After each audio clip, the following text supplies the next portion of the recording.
پیغمبر اکرم صلی اللہ علیہ وآلہ وسلم بارش کی طرح کیوں ہیں؟ قرآن سے کون لوگ فائدہ اٹھا سکتے ہیں، جاننے کی کوشش کریں گے آج کے ایپیسوڈ میں۔ ناظرین کرام، السلام علیکم۔ تفسیر نور کے اس قرآنی سفر میں آپ سبھی قرآن دوستوں کو ایک مرتبہ پھر سے خوش آمدید عرض کرتے ہیں۔ آج ہم سورہ اعراف کی مزید 3 آیتوں کی تفسیر کے ساتھ آپ کے سامنے حاضر ہوئے ہیں، تو چلیے چلتے ہیں آج کی پہلی آیت یعنی آیت نمبر 58 کی تفسیر کو جاننے کے لیے اس کی تلاوت اور ترجمے کو سنتے ہیں۔ كتاب أنزلناه إليك مبارك ليدبروا آياته وليتذكر أولو الألباب بسم الله الرحمن الرحيم والبلد الطيب يخرج نباته بإذن ربه والذي خبث لا يخرج إلا نكدا كذلك نصرف الآيات لقوم يشكرون۔ اور جو زمین عمدہ و پاکیزہ ہوتی ہے خدا کے حکم سے اس کی نبات یعنی پیداوار خوب نکلتی ہے، اور جو خراب اور ناکارہ ہوتی ہے تو اس کی پیداوار بھی خراب اور بہت کم نکلتی ہے۔ ہم اسی طرح شکر گزار قوم کے لیے اپنی نشانیاں الٹ پھیر کر بیان کرتے ہیں۔ تو یہ تھی آیہ کریمہ کی تلاوت۔ بڑھتے ہیں آیہ کریمہ کے نکات کی جانب۔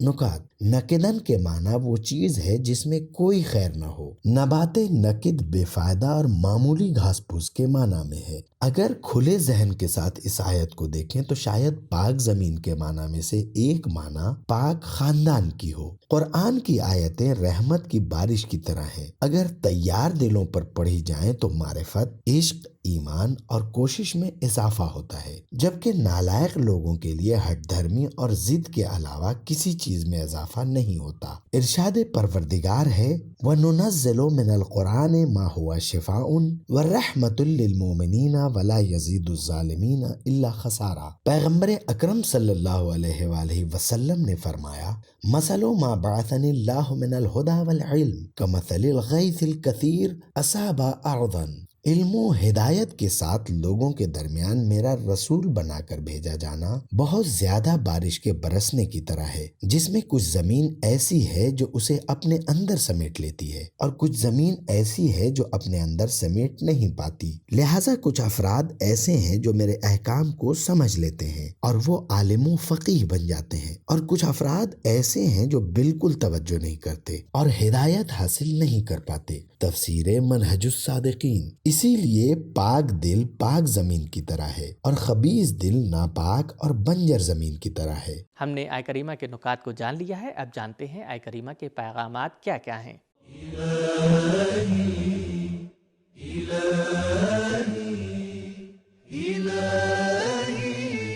پیغام نمبر 1، خوشبختی کے لیے صرف رحمت کا نازل ہونا ہی کافی نہیں، دلوں کے اندر قابلیت بھی ضروری ہے۔ نمبر 2، اگرچہ فطرت کا نظام اور سسٹم اپنے خاص قانون اور اصولوں کی بنیادوں پر ہے، لیکن سب کچھ پروردگار عالم کی نگرانی میں اور اس کے ارادہ و اختیار سے چل رہا ہے۔ نمبر 3، نہ ہی ایک دفعہ کا خبردار کرنا کافی ہے اور نہ ایک طریقے سے خبردار کرنا فائدہ مند ہے، بلکہ تبلیغ و ہدایت اور تربیت کے لیے مختلف اور الگ الگ طریقے استعمال کرنے چاہیے تاکہ نتیجے سے نزدیک ہو سکیں۔ نمبر 4، اگرچہ قرآن مجید تمام لوگوں کے لیے ہدایت اور بیان ہے، لیکن اس سے صرف متقین اور شاکرین ہی فائدہ اٹھا سکتے ہیں۔ تو یہ تھی آیت نمبر 58 کی تفسیر۔ بڑھتے ہیں آیت نمبر 59 اور 60 کی تفسیر کی طرف اور سنتے ہیں ان کی تلاوت اور ترجمے کو۔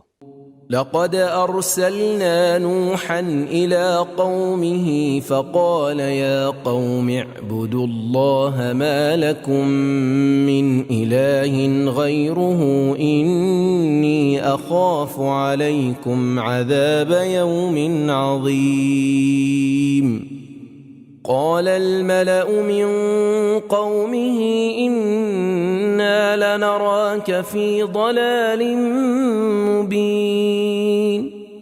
ہم نے نوح کو ان کی قوم کی طرف رسول بنا کر بھیجا تو انہوں نے کہا اے میری قوم اللہ کی عبادت کرو، اس کے علاوہ تمہارا کوئی اللہ نہیں ہے۔ یقیناً مجھے تمہاری نسبت ایک بڑے سخت دن یعنی قیامت کے عذاب کا اندیشہ ہے۔ لیکن ان کی قوم کے سرداروں نے کہا ہم تو تم کو کھلی ہوئی گمراہی میں دیکھتے ہیں۔ تو ہم نے ان 2 آیتوں کی تلاوت اور ترجمے کو سن لیا ہے۔ جانتے ہیں کہ ان 2 آیتوں کے ذیل میں کیا نکات بیان کیے گئے ہیں۔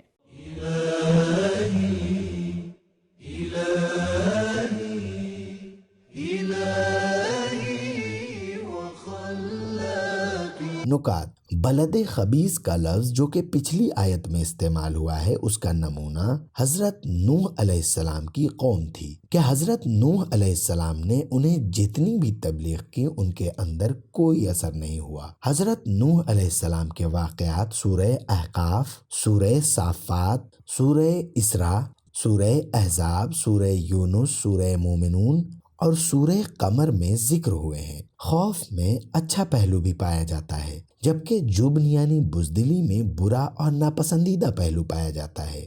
جبن اپنے بارے میں غلط فہمی اور خود کو کم سمجھنے کی وجہ سے ہوتا ہے، جبکہ خوف کبھی حقیقت کو دیکھتے ہوئے اور خطروں سے ہوشیار رہنے کے لیے ہوتا ہے۔ پیغمبر اکرم صلی اللہ علیہ وآلہ وسلم نے فرمایا جناب نوح سب سے پہلے اولو العزم پیغمبر ہیں جو اللہ تعالیٰ کی طرف سے عمومی رسالت کے عہدے پر فائز ہوئے ہیں۔ تفسیر در المنصور۔ حضرت نوح علیہ السلام کی دعوت پوری دنیا کے لیے تھی کیونکہ تمام زمین پر انہی کی قوم کے افراد پھیلے ہوئے تھے، اور جناب نوح نے اپنی بد دعا میں تمام روئے زمین کے کافروں کے لیے بد دعا کی ہے۔ وقال نوح رب لا تذر علی الارض من الکافرین دیارا۔ نوح نے عرض کی پروردگارا روئے زمین پر کفار میں سے کسی ایک کو بھی زندہ نہ رہنے دے۔ سورہ نوح آیت نمبر 26۔ اسی لیے پوری دنیا کے لوگ غرق ہو گئے۔ حضرت نوح علیہ السلام نے 950 سال لوگوں کو توحید کی دعوت دی۔ الف سنۃ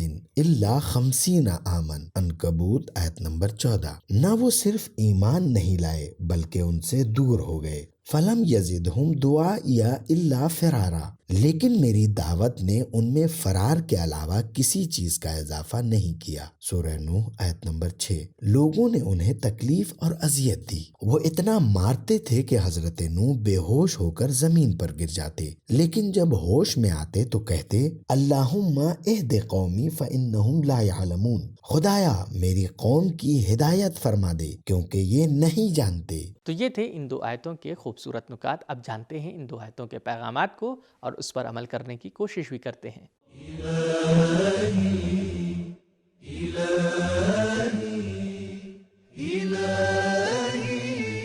پیغام نمبر 1، جناب نوح علیہ السلام کی رسالت عالمی سطح کی یعنی پوری دنیا کے لیے تھی، اس کے باوجود انہوں نے تبلیغ کی ابتدا اپنی ہی قوم سے کی تھی۔